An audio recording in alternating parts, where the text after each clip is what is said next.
నమస్కారం అండి అందరికీ. ఈరోజుటి మన కథ పల్లెటూరి భార్య. నెలకు 2000 ఇస్తాను ఏమంటావు? అడిగాడు రాజారాం. 2000 ఏం సరిపోతాయి? గోపీని స్కూల్లో కూడా చేర్పించాలి అన్నది జయలక్ష్మి దిగులుగా. సరిపెట్టుకోవాలి. అంతకంటే ఎక్కువ ఇవ్వటం నాకు సాధ్యం కాదు. రోజులన్నీ ఒకేలాగా ఉండవని గుర్తుపెట్టుకో సీరియస్గా అన్నాడు. అవుననుకోండి. 2000తో ఇక్కడ ఎలా బ్రతికేయాలి? 1000 రూపాయలు లేనిదే రేకుల కొంప కూడా అద్దెకు దొరకదు అంది జయలక్ష్మి. అయితే నువ్వు ఇక్కడే ఉంటావా? ఇక్కడ ఉండక ఎక్కడికి పోను? మీ ఊరు వెళ్ళిపో. మీ ఇల్లు పెద్దదేగా, ఒక గదిలో ఉంటే సరిపోతుంది. ఊళ్ళోనే మీ అన్నలు మేనమామలు ఉన్నారు. మీ పొలంలో ధాన్యం పండుతుంది, బియ్యం కొననక్కర్లేదు. పప్పులు మిరపకాయలు వంటివి ఎవరో ఒకరు ఇస్తారు. కూరగాయలు పాలు కొనే పనే లేదు. ఊళ్ళో పంచాయతీ స్కూలు ఉండనే ఉంది. ఫీజులు ఏమీ ఉండవు. అందులో గోపిని పడై నేను పంపించే 2000తో దర్జాగా ఉండొచ్చు అన్నాడు రాజారాం. దర్జాగానే బతకొచ్చు, కానీ పల్లెటూరు సంగతి మీకు తెలియదు. మొగుడు వదిలేశాడని అంతా చిన్నచూపు చూస్తారు. ముఖాన్నే అడుగుతారు కూడా. అడుగడుగున అవమానాలు ఎదుర్కొంటూ పుట్టింట్లో ఉండలేనండి అన్నది జయలక్ష్మి దీనంగా. రాజారాంకు చిరాకు కలిగింది. నెలకి 2000 ఇవ్వటానికి సిద్ధపడ్డా ఒప్పుకోవటం లేదనే ఆలోచనలో పడ్డాడు. తను మంచివాడు కాబట్టి కట్టుకున్న దానికి అన్యాయం చేయకూడదని భావించాడు. వేరే ఎవరైతే ఏదో ఒక కుంటి సాకుతో వెళ్ళగొట్టి ఉండేవాడు. ఇది తన మంచితనం అర్థం చేసుకోవటం లేదు. నిజాయితీకి ఈ లోకంలో విలువే లేదు అనుకున్నాడు. అయితే ఏమంటావు? అంతకంటే ఎక్కువ ఇవ్వటం సాధ్యం కాదు. నేనేం బిజినెస్ చేయటం లేదు, ఉద్యోగస్తుణ్ణి, అర్థం చేసుకో సీరియస్గా అన్నాడు. అర్థం చేసుకున్నాను కాబట్టే మీరు వదిలేస్తానంటే ఒప్పుకున్నాను. కానీ 2000తో ఇక్కడ బ్రతకటం కష్టమని అంటున్నాను. అది మీరు అర్థం చేసుకోవాలి. ఆ సంగతి తెలిసే నిన్ను మీ ఊరి వెళ్ళమంటున్నది. ఇక్కడ ఈ డబ్బుతో బతకడం కష్టమే. రోజురోజుకి రేట్లు కూడా పెరిగిపోతున్నాయి. పల్లెటూరులో నీకు ఆ సమస్య ఉండదు, కానీ అక్కడ వేరే సమస్యలు ఉంటాయండి. అందుకని ఇక్కడే ఉండిపోవాలనుకుంటున్నాను నిబ్బరంగా అంది జయలక్ష్మి. నీ ఇష్టం. నేనిచ్చేది ఆ 2000, అది గుర్తుంచుకో కోపంతో అన్నాడు రాజారావు. కొన్ని నిమిషాలు నిశ్శబ్దంగా గడిచాయి. జయలక్ష్మి తల వంచుకొని ఉంది.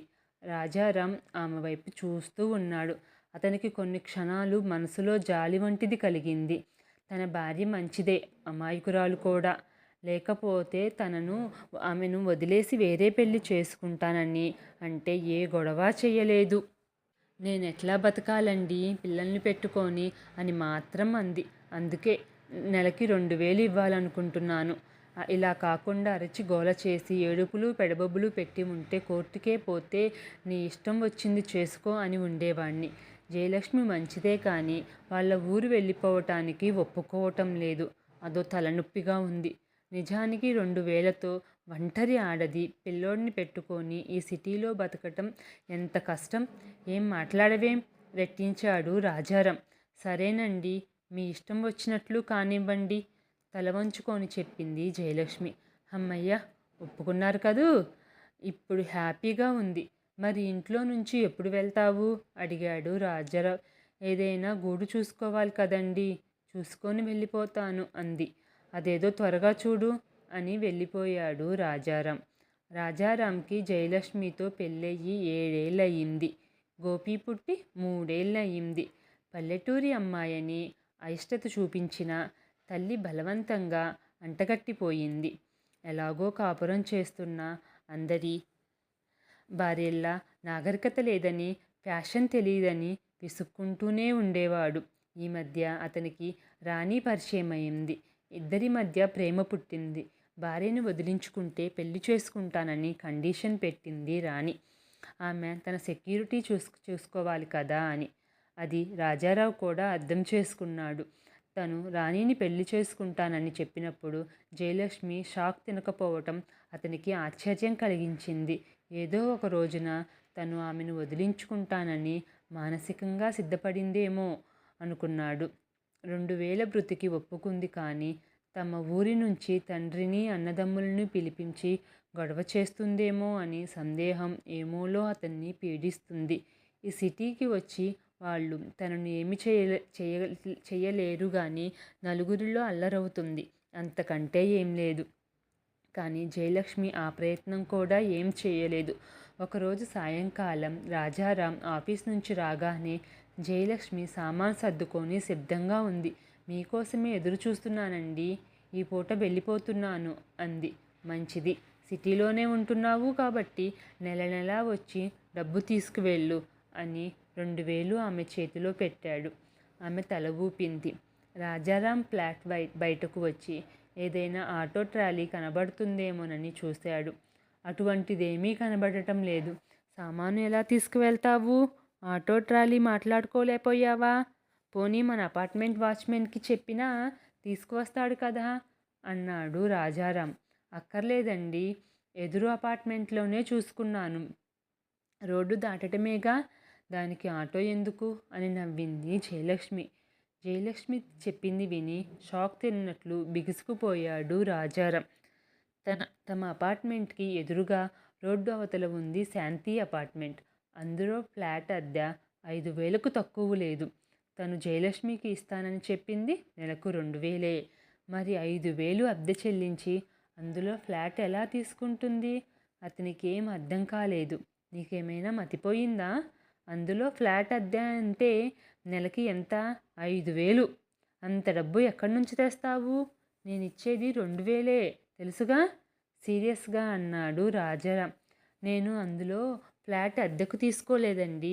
మరి వాచ్మెన్ గదిలో ఉండబోతున్నాను. ఏంటి, వాచ్మెన్ గదిలోనా? అది సింగిల్ రూమ్, అందులో నువ్వేంటి? మరి వాచ్మెన్ ఎక్కడుంటాడు? అందులోనే ఉంటాడు. ఏంటే నువ్వు చెప్పేది? నాకు అర్థం కావటం లేదు. ఇందులో అర్థం కాపోవటానికి ఏముందండి? అక్కడ వాచ్మెన్ నారాయణ భార్య చనిపోయింది, ఒంటరిగా ఉంటున్నాడు. తల్లి ఉందనుకోండి, నేను అతనితో ఉంటానని అడిగాను. అంతా విని సరేనన్నాడు. మీరు రాణిని పెళ్లి చేసుకుంటున్నారు, నేను నారాయణతో ఉంటాను, తప్పేముంది? ఏంటే నువ్వనేది? కోపంతో కేకలు పెట్టాడు. అర్థం కాలేదా? నేను నారాయణతో కలిసి కాపురం పెడుతున్నాను. ఇంటికి అద్దె లేదు, కరెంటు బిల్లు, నీళ్ల బిల్లు లేదు. మీరు 2000 ఇస్తారు, అతనికి 2000 జీతం ఇస్తున్నారు. పైగా ఇస్త్రీకి చేసి డబ్బు సంపాదిస్తాడు. హాయిగా గడిచిపోతుంది. గోపిని మంచి స్కూల్లో చదివించవచ్చు. ఏమంటారు? రాజారాం కోపంతో ఊగిపోతూ జయలక్ష్మిని చాచి లెంపకాయ కొట్టాడు. నా పరువు తీయాలని చూస్తున్నావా? నోరు మూసుకొని ఇంట్లో పడి ఉండు, కాలు బయట పెడితే చంపేస్తాను అని కేకలు పెట్టాడు. ఎందుకలా అరుస్తారు? పక్క ఫ్లాట్స్ వాళ్ళు వింటారు అని తలుపులు మూసి నవ్వింది జయలక్ష్మి. వామ్మో, పల్లెటూరు దానికి ఇంత తెలివా? ముచ్చుముఖంది ఇంత ఆలోచన చేసిందా? తనను వదిలి ఎదురు అపార్ట్మెంట్ వాచ్మెన్తో కాపురం పెడితే ఇంకేమైనా ఉందా? తను బ్రతుకుండి చచ్చినట్లే, అంతా ముఖాన ఉమ్మేస్తారు, చి అనుకున్నాడు. అలాంటి దృశ్యం కళ్ళ ముందే కనిపించి కంపించిపోయాడు రాజారాం. తను ఎంత తెలివి తక్కువ ఆలోచన చేశాడు అనుకొని లెంపలు వేసుకున్నాడు. ఈ కథ పేరు పల్లెటూరి పిల్ల. ఈ కథ కనుక మీకు నచ్చినట్లయితే ప్లీజ్ మన ఛానల్కి ఒక లైక్ ఇవ్వండి, సబ్స్క్రైబ్ చేసుకోండి.